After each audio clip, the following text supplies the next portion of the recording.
What's the meaning of come dancing?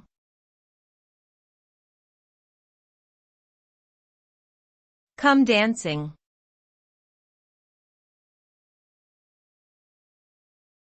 Come dancing.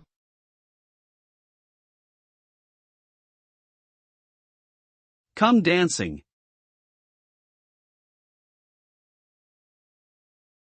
Come dancing.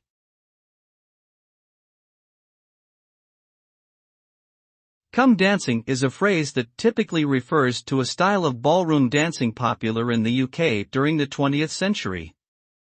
The term was also used as the title of a famous song by the Kinks in 1983, which describes the experience of going to a local dance hall.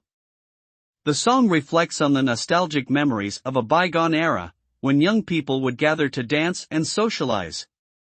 Overall, come dancing represents a cultural phenomenon that celebrated music, dance, and social interaction.